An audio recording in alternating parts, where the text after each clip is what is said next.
अगर कहीं भी लेना हो या हो बेचना,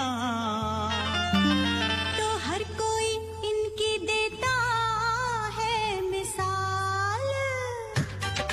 व्हील्स पे पिटा कोई सवाल, टीम सबरवाल। व्हील्स पे पिटा कोई सवाल, टीम सबरवाल।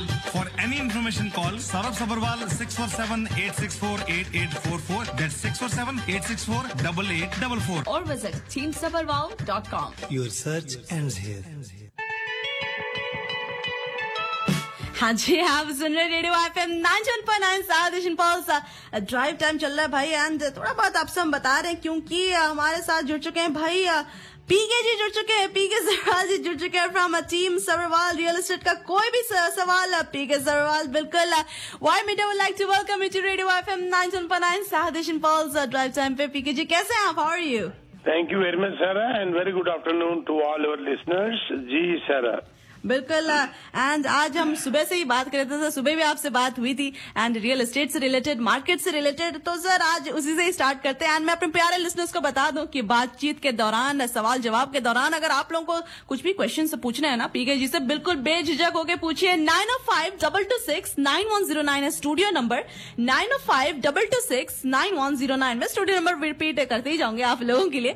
बट हाँ जी पीके जी, बात करते हैं जो मार्केट अपडेट है रिगार्डिंग इंटरेस्ट रेट की अगर हम बात कर रहे हैं तो उसके ऊपर मार्केट की क्या अपडेट है? जी पीके जी। हाँ, इंटरेस्ट रेट जैसे अब 2 बार लगा था, बड़ा मार्च के बाद पॉज आ गया था और ये एक हल्का सा कमेंट, लाइट कमेंट या जिसे कहते हैं इररिस्पॉन्सिबल कमेंट जो आया था बैंक ऑफ कनाडा से कि they would like to pause for some time, उसको लोगों ने गलत समझ लिया था और वो उसके बाद लोगों ने सोचा अब तो इंटरेस्ट रेट कम होना शुरू हो जाएगा और मार्केट में फिर एक जोश आ गया था, मार्केट हॉट होनी शुरू हो गई थी और यहाँ तक हुआ था कि जून की मार्केट स्ट्रॉन्गेस्ट मार्केट रही है for the last 17 years।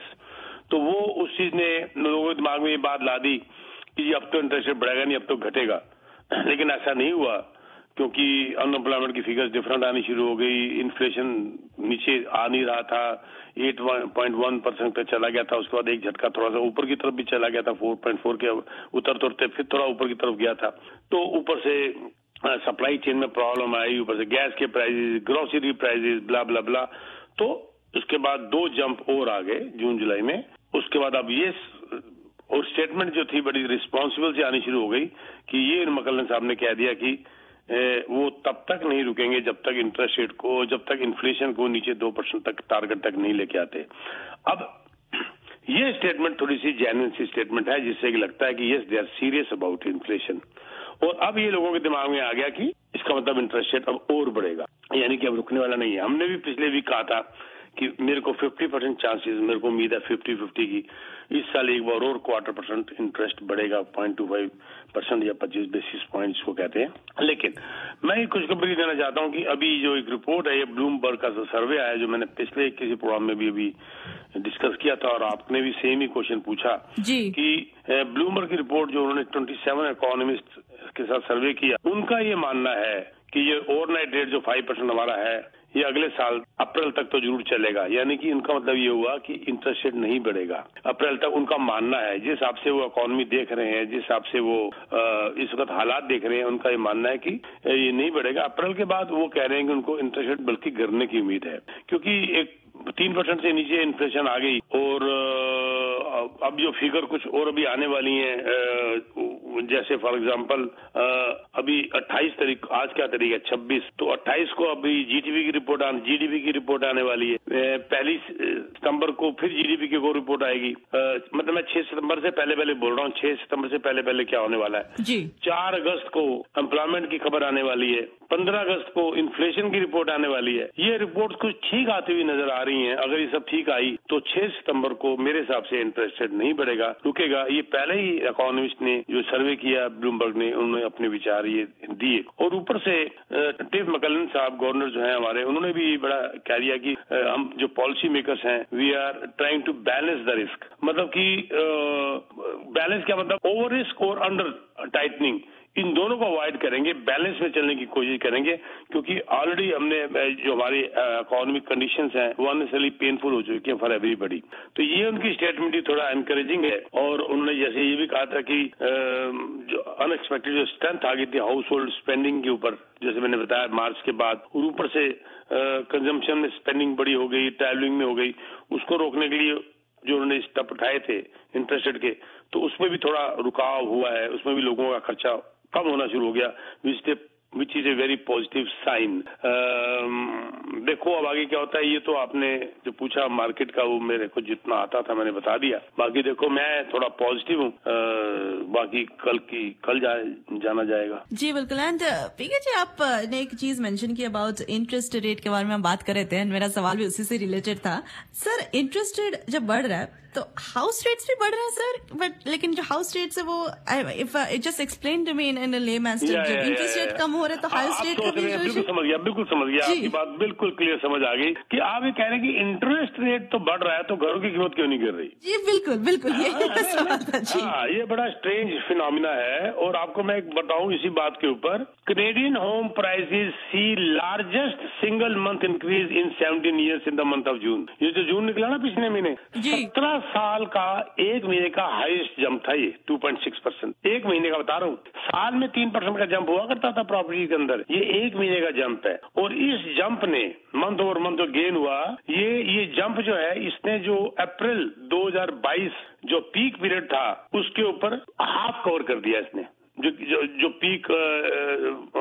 Peak से जो पहुंचा था ना अप्रैल 2022 में 8.7% डिक्लाइन हुआ था, उसको उसने हाफ रिकवर कर दिया एक ही महीने ने। देखो अभी कनाडा की 81% ऑफ सिटीज के अंदर जून के अंदर जंप आया, डेज ऑन मार्केट कम हो गए। ये जून की बात कर रहा हूँ, इसको गलतफहमी मत रहिएगा, जुलाई में इसकी फिगर बदल चुकी होगी मेरे हिसाब से।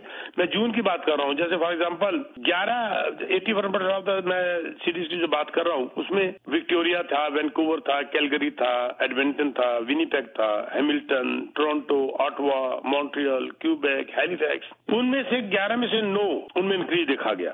टोरंटो में 2.9 का जंप देखा गया, वैंकूवर में 2.6 का जंप देखा गया, क्यूबेक में भी 2.6 का देखा गया, हैलिफैक्स में 2.3, Calgary 2.1, Victoria, Montreal, Ottawa, Edmonton. सिर्फ विनीपेग ऐसा था जहां पर 0.2% डाउन हुआ। अब ये मंथ की बात कर रहा हूं मैं, एक महीने की, साल की बात नहीं कर रहा मैं। अब सवाल, और लेकिन अगर ईयरली के हिसाब से अगर देखा जाए, उसमें गेन जो है कैलगरी में 6.5 का था, क्यूबेक में 5, मैं फिगर नहीं देता, अब याद तो किसी को रहेगी नहीं, पर मेरा अंदाजा ही है कि यही याद रख लीजिए कि 81% ऑफ सिटीज में जंप आया। ये जंप गलत था। आप कह रहे हैं इंटरेस्ट रेट बढ़ गया, प्राइस क्यों नहीं गिर रहे, प्राइस तो उल्टा बढ़ रहे हैं। सवाल इस वक्त प्रॉब्लम जो उसका लोगों को आ रही है, वो प्रॉब्लम ये आ रही है, एक तो इन्वेंटरी मार्केट में नहीं है। जब घर लेने निकलते हैं घर मिलते नहीं है, और सेलर रुक गया। सेलर कहता है जी मैं इससे कम तो जाऊंगा नहीं। अब जैसे ही 12 जुलाई को इंटरेस्ट रेट बढ़ा, मार्केट में इन्वेंटरी आनी शुरू हो गई। लोगों को लगा कि भी अब तो और कहीं ना बढ़ जाए, जल्दी से बेचो। और उसके बाद थोड़ा सा झटका टेम्परेरी लगा कि अब बायर थोड़ा रुकना शुरू हो गया। लेकिन ये वो बात है कि इन्वेंटरी इतनी कम है, सप्लाई इतनी कम है और डिमांड इतनी ज्यादा है कि जो सर्वाइवल ऑफ द फिटेस्ट वाली बात है सारा, जो ले सकता है वो लेगा, अभी भी लेगा। हमने भी लिए, मैंने पिछले 2 हफ्ते में 20 घर बेचे होंगे अभी कम से कम, पिछले 2 हफ्ते में सिर्फ। तो बल्कि डिमांड बढ़ गई, बिल्डरों से इंसेंटिव्स मिलने शुरू हो गए, थोड़ी सी नेगोशिएशन स्टार्ट हो गई, लेना शुरू कर दिया। अब जून में कहां तेजी थी, जुलाई में इंटरेस्ट रेट के बाद फिर थोड़ा सा सॉफ्टनेस ही नजर आ रही है। ये एक roller coaster type of ride है। ये इसका बस मैं ये कहूंगा कि इसका आंसर यही है कि मेरा मानना है, जैसे अभी ये रिपोर्ट आई थी ब्लूमबर्ग की, कि ये मार्केट रुकने वाली नहीं है। हाँ, ये नहीं कि आग लगेगी, ये नहीं कि बहुत तेज बढ़ जाएगी, पर ये गिरने वाली भी नहीं है। बैलेंस चल जाए तो I will be very very happy.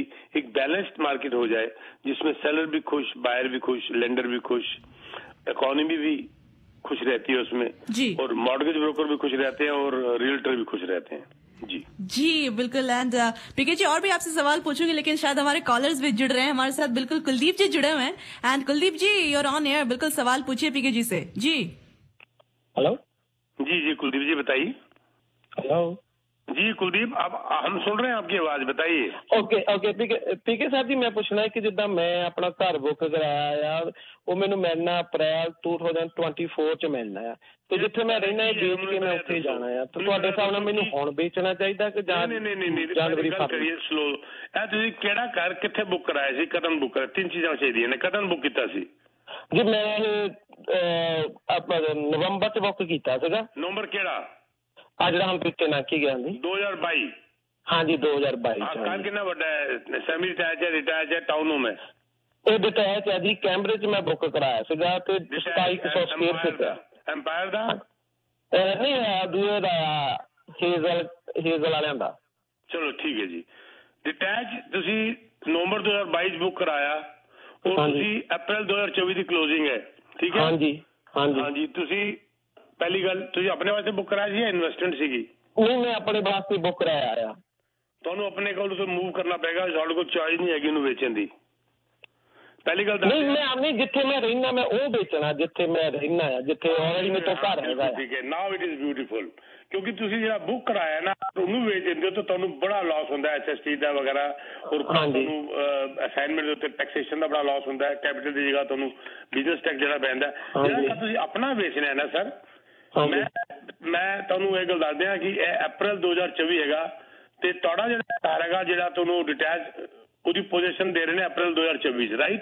ਲੇਕਿਨ 90 ਡੇਜ਼ ਪਹਿਲੇ ਤੁਸੀਂ ਆਪਣਾ ਐਗਰੀਮੈਂਟ ਪੜੋ, ਉਹਦੇ ਉੱਤੇ ਲਿਖਿਆ ਆਊਟਸਾਈਡ ਕਲੋਜ਼ਿੰਗ ਡੇਟ। ਤੁਸੀਂ ਦੇਖੋ ਉੱਤੇ ਲਿਖਿਆ ਹੋਏਗਾ ਆਊਟ ਅਪ੍ਰੈਲ 2024 ਲਿਖਿਆ ਹੈ, ਲੇਕਿਨ ਨਾਲ ਉਹਨਾਂ ਨੇ ਲਿਖਿਆ ਹੈ ਆਊਟਸਾਈਡ ਕਲੋਜ਼ਿੰਗ ਡੇਟ। ਜਿਹੜੀ ਉਹਨਾਂ ਨੇ ਲਿਖੀ ਹੋਈ ਹੈ ਉਹਨਾਂ ਨੇ ਲਿਖੀ ਹੋਈ ਹੈ 2026 beginning.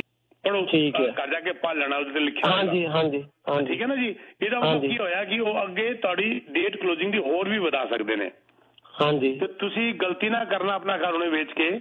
Just wait 90 days before the closing. अप्रैल मान लीजिए 12 है तो 12 मार्च, 12 फरवरी, 12 जनवरी। ਤੁਸੀਂ 12 ਜਨਵਰੀ ਤੋਂ ਪਹਿਲੇ ਸੋਚ ਲਓ ਨਾ, ਕਿਉਂਕਿ ਤੁਸੀਂ ਆਪਣਾ ਘਰ ਵੇਚਤਾ, ਕੱਲ ਨੂੰ ਉਹਨਾਂ ਨੇ ਡੇਟ ਫਿਰ 4 ਮਹੀਨੇ ਵਧਾਤੀ ਤੇ ਕੀ ਕਰੋਗੇ? ਹਾਂਜੀ, ਫਿਰ ਰੈਂਟ ਤੇ ਜਾਣਾ ਪਊਗਾ। ਨੰਬਰ 1। ਨੰਬਰ 2, ਵੈਸੇ ਵੀ ਟਾਈਮ ਚੰਗਾ ਆ ਰਿਹਾ ਤੇ ਪਹਿਲੇ ਵੇਚਣ ਦੀ ਲੋੜ ਹੀ ਨਹੀਂ। ਠੀਕ ਹੈ, ਪਹਿਲੇ ਵੈਸੇ ਵੀ ਟਾਈਮ ਅੱਗੇ ਚੰਗਾ ਆ ਰਿਹਾ, ਇਹ ਟਾਈਮ ਨਿਕਲਣ ਵਾਲਾ ਬਹੁਤ ਜਲਦੀ, ਤੇ ਵੈਸੇ ਵੀ ਤੁਹਾਨੂੰ ਵੇਚਣ ਦੀ ਲੋੜ ਨਹੀਂ। ਜਿਹੜਾ ਵੀ ਰੀਅਲਟਰ ਤੁਹਾਨੂੰ ਕਹਿੰਦਾ ਲਿਆਓ ਮੈਂ ਫਟਾਫਟ ਵੇਚ ਦਿਆਂ, ਉਹ ਆਪਣੀ ਕਮਿਸ਼ਨ ਦੀ ਲਾਲਚ ਕਰ ਰਿਹਾ। ਤੁਸੀਂ ਧਿਆਨ ਰੱਖੋ, ਤੁਸੀਂ ਇੱਕ ਵਾਰ ਦੁਬਾਰਾ ਨਵੰਬਰ ਅਕਤੂਬਰ 'ਚ ਮੇਰੇ ਨਾਲ ਗੱਲ ਕਰ ਲੈਣਾ, ਇਸੇ ਰੇਡੀਓ ਸਟੇਸ਼ਨ ਤੇ ਆ ਕੇ ਪੁੱਛ ਲੈਣਾ। ਤੁਹਾਡਾ ਕੋਈ ਦੋਸਤ, ਕੋਈ ਰਿਸ਼ਤੇਦਾਰ ਅਗਰ ਰੀਅਲਟਰ ਹੈ ਉਹਦੇ ਥਰੂ ਵੇਚੋ, ਜ਼ਰੂਰ ਵੇਚੋ, ਪਰ ਮੈਂ ਤੁਹਾਨੂੰ ਸਲਾਹ ਜ਼ਰੂਰ ਦੇ ਦਿਆਂਗਾ ਅਕਤੂਬਰ ਨਵੰਬਰ ਦੀ ਪੋਜੀਸ਼ਨ ਕੀ ਹੈਗੀ। ਤੁਹਾਡੇ ਹਿਸਾਬ ਨਾਲ ਕਿ ਜਨਵਰੀ 'ਚ ਹੁਣ ਜੇ ਵੇਚਾਂਗੇ ਇਹਦੇ ਨਾਲੋਂ ਬੈਸਟ ਹੀ ਪ੍ਰਾਈਸ ਮਿਲੂਗੀ? ਹਾਂਜੀ, ਮੈਨੂੰ ਬੈਟਰ ਦੀ ਉਮੀਦ ਹੈ ਪੂਰੀ। Okay, thank you PK ji, ਤੁਹਾਡਾ ਬਹੁਤ ਥੈਂਕ ਯੂ ਹੈ। Thank you Kuldeep ji, thank you, bye bye. बिल्कुल। एंड पीके जी और भी कॉलर्स जुड़ेंगे धीरे धीरे। मैं नंबर रिपीट कर देती हूँ हमारे लिस्टर्स के लिए। नंबर है 905-226-9109, 905-226-9109। कोई भी रियल एस्टेट से रिलेटेड सवाल हो बिल्कुल पूछिए, पीके जी यहीं पे है, हमारे साथ ही है, जवाब देंगे बिल्कुल। एंड कोई भी क्लैरिफिकेशन अगर आपको चाहिए, कोई डाउट है, बिल्कुल क्लियर कर देंगे एट 905-226-9109। बिल्कुल पीके जी, मेरा सवाल ये है कि हम बातचीत अभी कर रहे थे, एंड एक क्वेश्चन मेरा ये है कि जो हाउस होल्ड डेप्थ है वो भी बढ़ रहे हैं, तो इसका क्या इम्पैक्ट पड़ रहा है ना? आपका क्या ओपिनियन है इसके बारे में? हाउस होल्ड डेट जो बढ़ रहा है ना, उसको हम 2 एंगल से देखते हैं। पहला एंगल ये है कि हो कर्जा बहुत बढ़ गया, जी। लेकिन दूसरा एंगल ये है कि मेरे पास कितना कुशन है। मैं आपको एग्जांपल देता हूं। मान लीजिए मेरा घर था किसी जमाने में $5 लाख का, जी, और उसके ऊपर मेरी मॉर्गेज थी मान लीजिए $4 लाख, जी। तो मेरा कर्जा कितना था जी? 4 लाख, ठीक है ना? और मेरी इक्विटी कितनी थी? 1 लाख। मान लो 5 लाख का घर था और 4 लाख मैंने कर्जा देना था, तो यानी कि मेरे ऊपर डेट था 4 लाख का, ठीक है ना? लेकिन मेरे पास अपनी इक्विटी कितनी थी? 1 लाख। 5 लाख के घर में 4 कर्जा, तो 1 लाख मेरा हो गया। आज वो घर 1.5 मिलियन का हो गया, मेरा कर्जा 4 लाख से बढ़ के मान लीजिए 8 लाख हो गया। अब कर्जा तो मेरा बढ़ गया 8 लाख, लेकिन मेरी जो इक्विटी थी, मेरा अपना पैसा 1 लाख से बढ़ के 7 लाख हो गया, तो मैं तो रईस हो गया ना कर्जे के बावजूद भी, जी। कैसी लगी बात आपको ये वाली? बड़ी, मेरे को रईस सुन के इंटरेस्ट आ गया कि सर ये कैसे हो गया जी, है ना? 1.5 मिलियन का अगर घर है और 8 लाख मैंने कर्जा देना है, तो मेरा अपना पैसा कितना है? 7 लाख। तो मैं 7 लाख से रईस हूं। लेकिन जिस जमाने में 5 लाख का घर था, उस जमाने में मान लीजिए मैंने आधा कर्जा देना था 4 लाख, तब मैं 1 लाख लेके बैठा हुआ था सिर्फ अपने पास। आज मैं 7 लाख लेके बैठा हुआ हूं। तो कर्जा तो बढ़ गया, पर लोगों की रईसी भी बढ़ गई।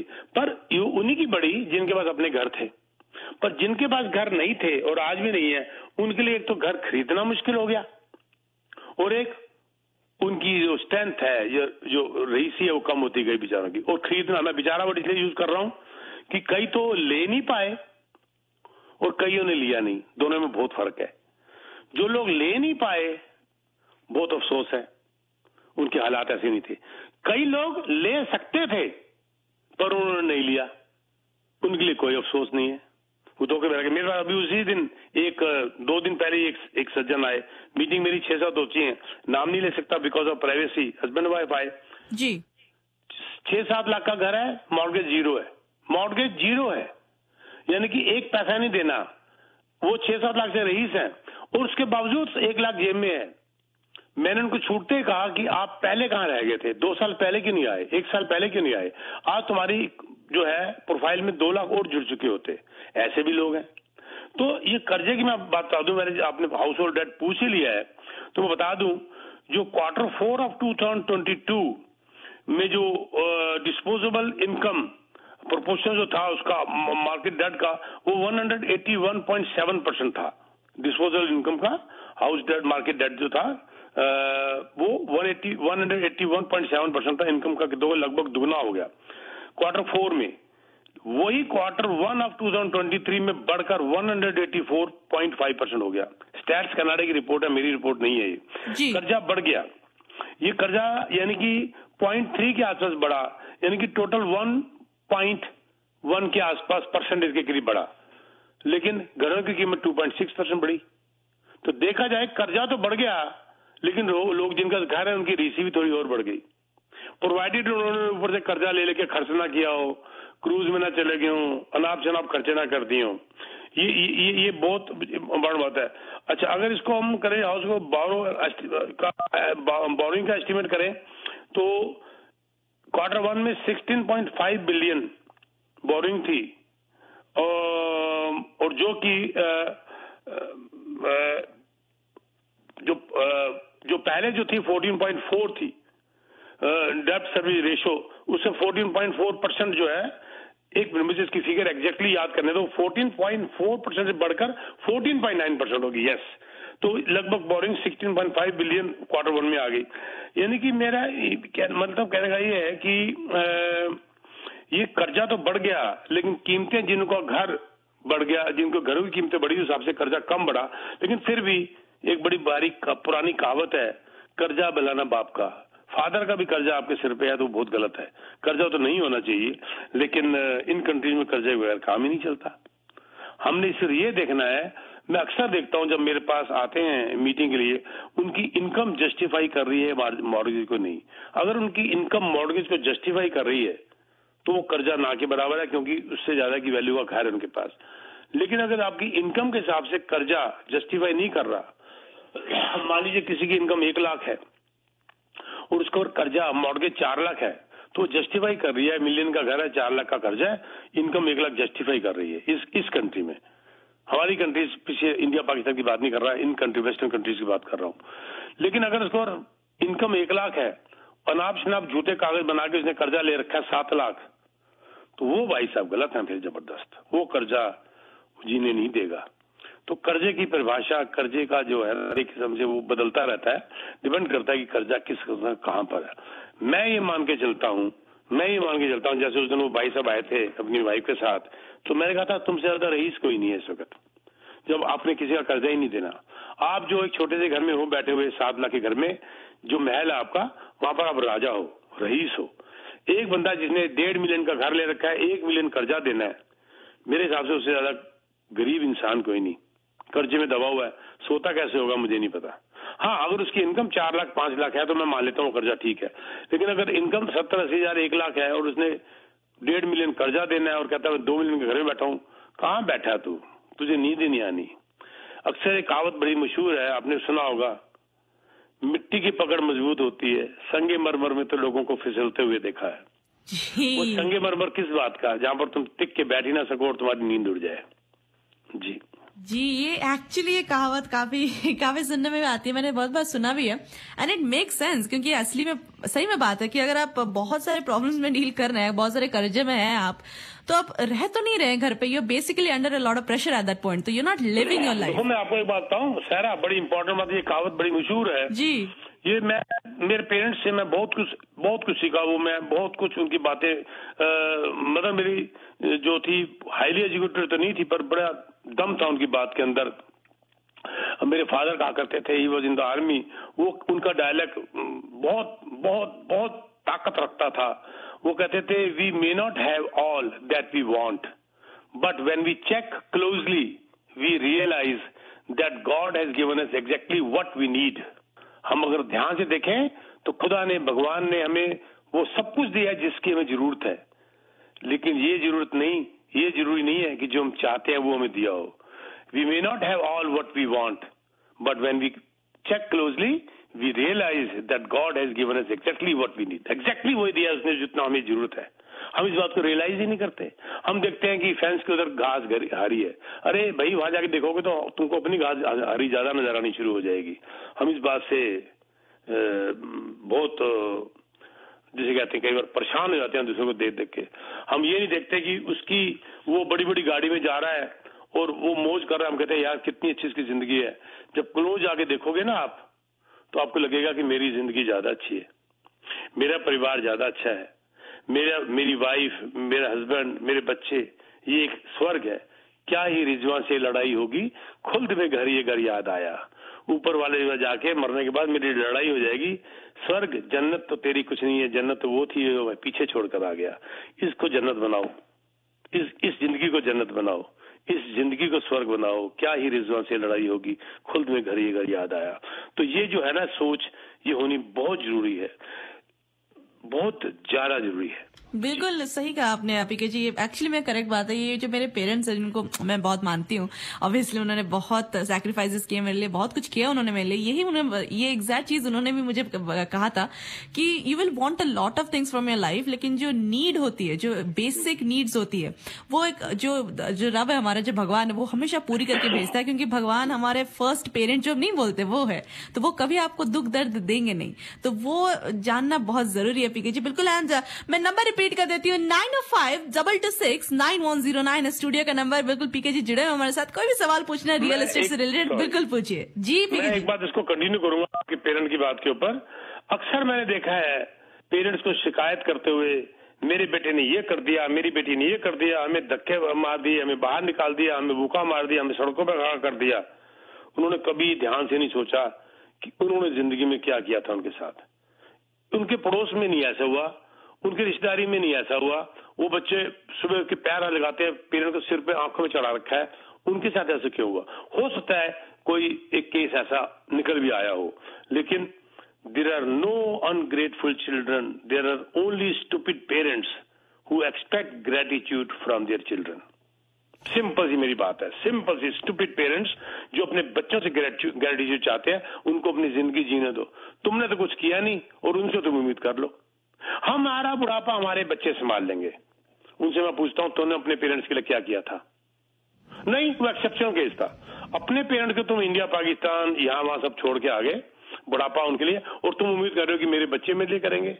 दे are stupid parents I would say who expect gratitude from the children. उनको उनकी जिंदगी जीने दो। तुमने अपना फर्ज पूरा निभा लिया, मैं यहां तक भी जाऊंगा। आपने अपने पेरेंट्स से सीखा और वो अगर आपसे एक्सपेक्ट नहीं कर रहे, दे आर ग्रेट। वो खुदा है, वो भगवान है, लेकिन अगर वो एक्सपेक्ट कर रहे हैं तो I think they are stupid parents. मैं बहुत कड़वी बात, बहुत ज्यादा कड़वी बात मैंने कह दी बात करते करते, पर ये मेरा मानना है, जो मैं मानता हूं वही। मैं नहीं एक्सपेक्ट करता अपने बच्चों से। वो खुद मेरी उंगली पकड़ के कहते हैं डैड डोनेट करके आओ, डैड जाओ डोनेट करके आ जाओ। ये जो डोनेशन जो मैं करता हूँ, ये कर तो मैं रहा हूँ, पर किसकी हो रही है? मेरे बच्चों की हो रही है ना जी। गलत बात तो नहीं है? मैंने जो डोनेट की मान ली मैंने 1 मिलियन दे दिया तो मैंने, नाम मेरा लग गया, पर एक्चुअली वो पैसा मेरे बच्चों को जाना था ना। तो देखा जाए तो किसका पैसा था वो? बच्चों का। They are stupid parents who expect. बच्चे मुझे कहते हैं, बल्कि मेरे को घुमाने लगे साथ, कहते डैड बाहर चलते हैं। पुंटा खाना लेके चलो आपको पार्टी करा के लाते हैं, आपकी सोच बड़ी अच्छी है। घर में डोनेट कर दिए, वो कहते जी किए मैंने, किसको जाते, मेरे बच्चों को जाते, लेकिन नहीं, कहते dad we are very happy with you. This is what the parent should be. लेकिन ये भी हालात कई बार ऐसे बन जाते हैं कि पेरेंट बेचारा करता है, कोशिश करता है सारी जिंदगी, वो नहीं कर पाता, वो एक्सेप्शंस आर ऑलवेज देयर। लेकिन वो पेरेंट जो सिगरेट पे सिगरेट पिए जा रहा है और बच्चे को लेक्चर दे रहा है, बेटा सिगरेट मत पीना, इससे कैंसर हो जाता है। तो क्या बोल रहा है यार, खुद तेरे हाथ में सिगरेट नहीं उतर रही, शराब पी के आधी बोतल घर में आ जाता है, उल्टियां कर रहा है, कपड़े खराब हो गए, स्पाउस को गालियां निकाल रहा है और बच्चों को सबक दे रहा है शराब मत पीना, गंदी बात है। तो गंदी बात है तूने करनी है, हमने नहीं करनी। बिल्कुल हिपोक्रेसी जी, हिपोक्रेसी मतलब प्रॉपर हिपोक्रेसी जी। बच्चे समझते नहीं है क्या? मैं सच बताऊं, 4 साल का बच्चा भी, 3 साल का बच्चा भी, 2 साल का बच्चा भी देखता है अपने पेरेंट्स को, वो समझ रहा होता है। आप समझते हैं वो उसको नहीं पता, एब्सोल्युटली रॉन्ग। 2 साल का बच्चा, 2.5 साल का बच्चा, 3, मैंने देखे अपने ग्रैंड किड्स वॉच करते हुए, देखते हुए, काम करते हुए। 4 साल का मेरा बच्चा जब ग्रैंडसन वो कहता है grandpa I want to be you, I want to be you. बताइए उसको क्या पता कौन क्या होता है, क्या होना चाहता है। They watch you.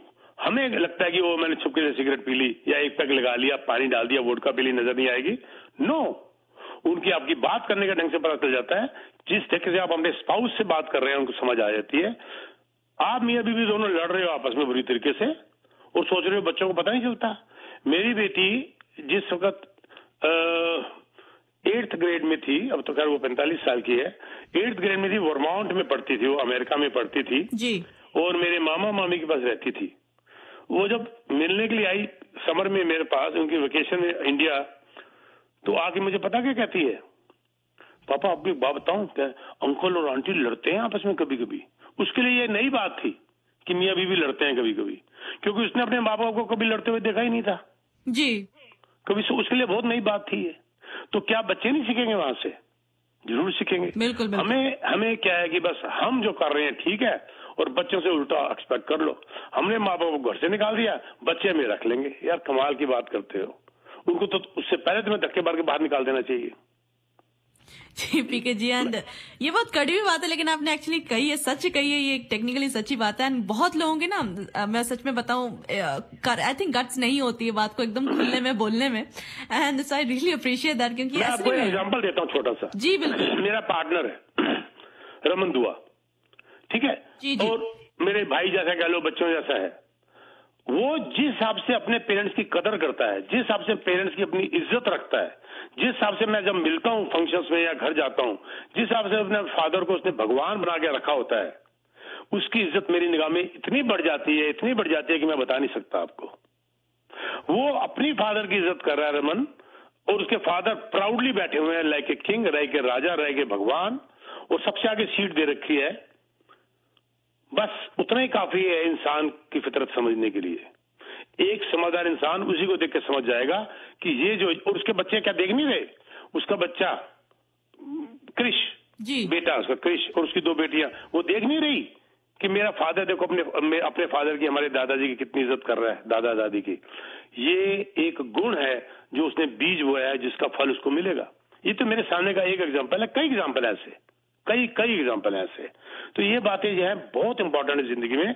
जो आप कर रहे हो वही एक्सपेक्ट करो। Your present defines your future, your present defines your future. ये मान के चलना पड़ेगा आपको। आपके लिए कुछ अलग नहीं हो जाएगा कि बुढ़ापे में ऊपर से आएगा कोई और तुम्हारे को बुढ़ापा तुम्हारा पाल के चला जाएगा और तुम्हें पैसे दे देगा, तुम्हारी लॉटरी कर देगा। आज ही लॉटरी क्यों नहीं निकाल देता तुम्हारी, बुढ़ापा में क्यों निकालेगा? आज आपको तैयारी करनी पड़ेगी अपने बुढ़ापे के लिए। आज आपको अपना पेट काटना पड़ेगा बुढ़ापा चलाने के लिए। Don't depend on anybody. ठीक है, वहां से अगर आपको हेल्प मिलती है या आपको आपका बुढ़ापा आपके बच्चे संभाल लेते हैं, वो बोनस हो गया। जी जी, बट डोंट एक्सपेक्ट उनको अपनी जिंदगी जीने दो। सॉरी, आज सारा पता नहीं हम कहां से कहां चले गए। ऐसा ही होता है स्पीकर जी, जब बातचीत में हम एकदम इन्वॉल्व हो जाते हैं, ऐसा टॉपिक निकल जाता है जब मतलब अपने ओपिनियंस एकदम सिमिलर हो जाते हैं, मैच करते हैं, तो बातचीत ऐसे ही चली जाती है। ऐसे ही बातचीत होती है। बिल्कुल स्पीकर जी, बातचीत अगर चली रही है, हम बात ही कर रहे थे अपने माँ बाप की जनरेशन की बात कर रहे थे, तो सर एक रियल एस्टेट से रिलेटेड रिलेटेड जनरल क्वेश्चन भी मैं पूछ ही लेती हूँ सर, पूछ ही रही हूँ तो सर अगर हम जनरेशन की बात करें, मल्टीपल जनरेशन के लोग रहते हैं इन कैनेडा, तो सर आपके हिसाब से regarding your expertise and real estate के ट्रेंड्स और इनसाइट्स को मद्देनजर रखते हुए भी कौन सी जनरेशन है जो मोस्ट लाइकली एक घर खरीदने वाली इन कैनेडा, मोस्ट लाइकली ज्यादा जल्दी घर खरीदने वाले इन कैनेडा? जी, मिलेनियम कहते हैं उसको, मिलेनियम कहते हैं, between the age of 30 to 45 years of age. 64% of this generation is eager to buy the property. हमारी आपको पता है कि कैनेडियन पॉपुलेशन ओल्ड बूढ़ी होती जा रही है और अर्नर्स कम होते जा रहे हैं, डिपेंडेंट ज्यादा होते जा रहे हैं. ये भी एक बहुत बड़ा रीजन है इमिग्रेंट्स लाने का. इमिग्रेंट्स, आपको पता है जापान की पॉपुलेशन नेगेटिव शुरू हो गई, जी नेगेटिव होनी शुरू हो गई, तो वो प्रॉब्लम्स बड़ी जबरदस्त हैं. तो ये हमारे यहाँ पर मिलेनियंस की बात कहूँगा, ये जो इमिग्रेंट जो ज्यादातर आ रहे हैं वो भी 50 साल से नीचे की उम्र के आ रहे हैं, 45 से नीचे के आ रहे हैं, क्योंकि 45 से ऊपर तो उनके ऊपर और रिस्ट्रिक्शन आ जाती है. तो millennials, 64% of the millennials they are eager to buy the property और they are planning to buy the properties, and 32% of the older generation. So ये डबल से ज्यादा है, डबल के आसपास है. Yes, very good question. और इसी पे इकोनॉमी डिपेंड करती है. यही अर्नर्स आएंगे तो इकोनॉमी आगे चलेगी. तो पेंशन देने के लिए भी हमारी सरकार के पास पैसा नहीं है, CPP वगैरह देने के लिए सरकार के पास पैसा नहीं है. इसीलिए ये इमिग्रेंट्स आ रहे हैं ताकि कमाएं और हमारी इकोनॉमी थोड़ी स्ट्रांग हो और सरकार के पास टैक्स जाए और वो बूढ़ों को उनकी पेंशन दे. बड़ा अच्छा क्वेश्चन था आपका. जी बिल्कुल. एंड सर एक और मेरे दिमाग में भी सवाल आ रहा है. आपसे जब बात करती हूँ ना सर, सवाल पे सवाल आते ही रहते हैं, मेरे को पता नहीं क्या हो जाता है रियल एस्टेट से. सवाल ये सर, रिसेंटली एक बहुत न्यूज भी चल रहा था ये आजकल की जो फॉरेस्ट फायर है उसके ऊपर काफी सारी न्यूज चल रहा था, अभी भी कंटिन्यू कर रहा है वो न्यूज, अभी खत्म हुई नहीं है, वो आई जा रही है, न्यू अपडेट्स आई जा रही है. सो सर हाउसिंग पे, रियल एस्टेट पे उसका पर्टिकुलरली कुछ इम्पैक्ट पड़ रहा है या फिर नहीं पड़ रहा है? बहुत ज्यादा. Very good. ये मेरे से पहले भी किसी ने पूछा था क्वेश्चन, बहुत अच्छा क्वेश्चन. देखो 11 प्रोविंसेस के अंदर और टेरिटरीज के अंदर जो है ना, इसने इम्पैक्ट किया है, इस आग ने, फॉरेस्ट फायर ने इम्पैक्ट किया. और इसका असर कैनेडियन हाउसिंग मार्केट पे क्या पड़ेगा? Construction cost, housing starts, inventory, सब पे इसका असर पड़ेगा. जो देखो, मैं सिंपल से, मैं पहले भी बात कर रहा था, ब्रिटिश कोलंबिया जहां पर की इस लकड़ी की सबसे ज्यादा प्रोडक्शन है, सबसे ज्यादा कंसंट्रेशन है, यहाँ पर सबसे ज्यादा असर पड़ा है. 100 मिल्स जो है बंद हो गई हैं कई, जबरदस्त. और ये प्रोविंस जो है ब्रिटिश कोलंबिया में बहुत बड़ा इसका असर पड़ा है. और अब सप्लाई कंसर्न बहुत बड़ा हो चुका है और इसकी वजह से लंबर के प्राइसेस जो नीचे आने शुरू हो गए थे, एक टाइम बहुत आगे चले गए थे कोविड में, उसके बाद नीचे आने शुरू हो गए थे, ये फिर बढ़ने शुरू हो गए हैं. और प्रोडक्शन इसकी बहुत कम होती जा रही है बिकॉज ऑफ दिस फायर. और इसका बहुत बड़ा असर पेस ऑफ हाउसिंग स्टार्ट्स में पड़ा है. और ये जो है आग बुझने का नाम नहीं ले रही. आप रोज अभी भी टीवी ऑन करो, आपको न्यूज नजर आ जाएगी, बल्कि आपके वाई मीडिया में भी इसकी न्यूज आती रहती है बहुत. ये बहुत अलार्मिंग है, बहुत ज्यादा अलार्मिंग है. और इसका CMSC ने भी इसके ऊपर अपना बयान दे दिया है कि ये 2023 और 2024 के अंदर होम कंस्ट्रक्शन की रफ्तार जो है कम हो जाएगी. बड़ा क्लियर उन्होंने बोल दिया है. और उन्होंने कहा है कि लॉस ऑफ नोवा स्कॉशिया में loss of hundreds of homes due to wild fire, इन्हें बहुत बड़ा डेंट डाल दिया है प्रोविंस के हाउस मार्केट के ऊपर. यस, इसका असर कैनेडियन मार्केट में पड़ेगा, पड़ भी रहा है. और ये आग तो रुकने का नाम भी नहीं ले रही. वेरी नाइस सहरा, बड़ा अच्छा लगा. और मुझे लगता है हम कंक्लूड करते हैं, हमारा आधा पौना घंटा बीत गया, पता भी नहीं चला हमारे को. बिल्कुल जी, बिल्कुल. एंड स्पेशली उस एक जो पर्सनल कॉन्वर्सेशन आ गया ना पीके जी, रिगार्डिंग पेरेंट्स एंड ऑल, तो वो मतलब एक बहुत पर्सनलाइज कर दिया इस मोमेंट को. एंड सिर्फ रियल एस्टेट की बातें नहीं करी हमने, बहुत और भी बातें करी है. पीके जी, आपको कुछ और ऐड करना, प्लीज अगर कंक्लूड करना अपने तरीके से, अपने स्टाइल में बिल्कुल कीजिए. हमारे लिस्टनर के साथ अपने जो कॉन्टैक्ट नंबर है वो भी शेयर करें. जी पीके जी. देखो, मैं बुजुर्गों के ऊपर एक छोटी सी बात और करना चाहता हूँ. बिल्कुल बिल्कुल बिल्कुल. मैंने सेमिनार में भी ये बात कही थी, ये चेहरे की चमक और घर की ऊंचाइयों पर मत जाना. घर के बुजुर्ग अगर मुस्कुराते हुए मिले तो समझ लेना अमीरों का आशियाना है. क्या बात है पीके जी, आप तो बड़े अच्छे शायरी करते हैं. नहीं, शायर वाली बात नहीं है, गुलजार की लाइनें हैं जो कि मुझे याद आ गई कि चेहरे की चमक और घर की ऊंचाइयों पे मत जाना कभी भी. अगर उस घर में बुजुर्ग मुस्कुराते हुए मिले तो समझ लेना अमीरों का आशियाना है. बस, चैप्टर क्लोज. मेरी वाइफ उस हर मुस्कुराते हुए घर में जहाँ बुजुर्ग होते हैं मेरे साथ जरूर जाती है, और जहां पर ये हालात नहीं होते मेरी वाइफ कहती मैंने नहीं जाना, जी I am not comfortable going there. तो ये थोड़ी बुजुर्गों के ऊपर एक बात करते करते मुझे निकलते निकलते याद आ गई, जिस घर में बुजुर्ग मुस्कुराते हुए मिले समझ लेना अमीरों का आशियाना है। तो अब रियल एस्टेट की बात तो हमने की नहीं, बस मैं जाते बस थोड़ा सा बता देता हूँ क्योंकि माहौल ही ऐसा नहीं है जी। For any real estate need, सच्ची ईमानदार सलाह के लिए मैं मुलाकात करता हूँ हफ्ते में 3 दिन, एवरी मंडे, एवरी थर्सडे और एवरी सैटरडे। जो लोग वीकडेज में नहीं आ पाते उनके लिए मैं सैटरडे को मिलता हूँ, और आप मुझे टेक्स्ट मैसेज डालिए और अपॉइंटमेंट बनाइए। देयर इज नो चार्जेस, कोई हम चार्ज आपसे नहीं लेते, नो ऑब्लिगेशन एट ऑल। हम आपको कॉल भी नहीं करते वापस। अगर आप हमें कहें कि कर लीजिएगा तो हम करेंगे, नहीं तो हम नहीं करते। और सारे ऑप्शंस आपको बता देंगे, घर आपको जाए बिल्कुल सच्चाई बता देंगे कि आपको घर लेना चाहिए कि नहीं लेना चाहिए, इन्वेस्टमेंट करनी चाहिए कि नहीं करनी चाहिए, और अगर करनी चाहिए तो कहां तक करनी चाहिए, नहीं करनी तो फ्यूचर के लिए प्लान कैसे बनाना चाहिए। आधा पौना घंटा, 45 मिनट, बल्कि आजकल तो 1 घंटा भी लग जाता है क्योंकि हालात बदल रहे हैं। जी जी जी। फ्री है ये, 7 अपॉइंटमेंट्स मेरी होती हैं एक दिन में, और every Monday, Thursday and Saturday. हर रोज मैं नहीं मिलता क्योंकि वेडनेसडे मेरा टॉक शो होता है। ट्यूसडे को हमारी सारी जो प्रॉपर्टीज मार्केट में आती है उसके ऊपर हमारा इवैल्यूएशन होता है, उसकी इवैल्यूएशन करते हैं हम लोग सारी। और उसके बाद फ्राइडेज को मेरा बिल्डरों को पर्सनल मेरी मीटिंग्स होती हैं उनके साथ। तो एक दिन मेरे को अपने घर के लिए भी चाहिए होता है। तो ये मुझे आप टेक्स्ट मैसेज डाल सकते हैं for any real estate need, 647-299-4757। I repeat, 647-299-4757। इसमें आप मुझे टेक्स्ट मैसेज डालिएगा, फोन मत करिएगा, मेरा फोन फॉरवर्ड होता है। अपना नाम जरूर लिखेगा तो मैं आपको कॉल इमीडिएटली आएगी, या शो के बाद या कल 24 घंटे के अंदर अंदर we can have a meeting. Plus news and reality experts again started hiring agents. हमने पीछे 1-2 महीने बंद कर दिया था, अब हमने फिर शुरू कर दिया है। आप अगर मोटिवेटेड हैं, आपका लाइसेंस है, यू वांट ए चेंज, अगर आप बिल्डरों से मिलना चाहते हैं, अभी भी हम लेके जा रहे हैं कल, अगर आप बिल्डरों से मिलना चाहते हैं, उनको हम अपने ऑफिस में बुलाते हैं, आपकी इंट्रोडक्शन कराते हैं, आपके पैकेजेस दिलवाते हैं, उनसे हम best of the best incentive दिलवाते हैं। तो वो प्रोजेक्ट्स के ले आके बकायदा वहां पर ऑन साइड जाके हम बताते हैं कि why we are selling this project और why we are not selling this project and how to sell this project and ये प्रोजेक्ट क्यों बेच रहे हैं और क्यों नहीं बेच रहे। ये सारी ट्रेनिंग आपको ऑन साइट भी दी जाती है। तो आप हमें कांटेक्ट कर सकते हैं if you want to join us for different packages. 647-299-4757। I repeat, 647-299-4757। Thank you very much Sarah, बहुत अच्छा लगा बेटे आपसे बात करके। पीके जी, आपसे बात करके भी काफी अच्छा लगा, एंड अगले हफ्ते की अब बस वेट है जब आपसे फिर से बातचीत होगी, आपसे और भी डिस्कशंस होंगे। I would like to thank you so much PK ji for joining us on radio FM 91.9 south Asian.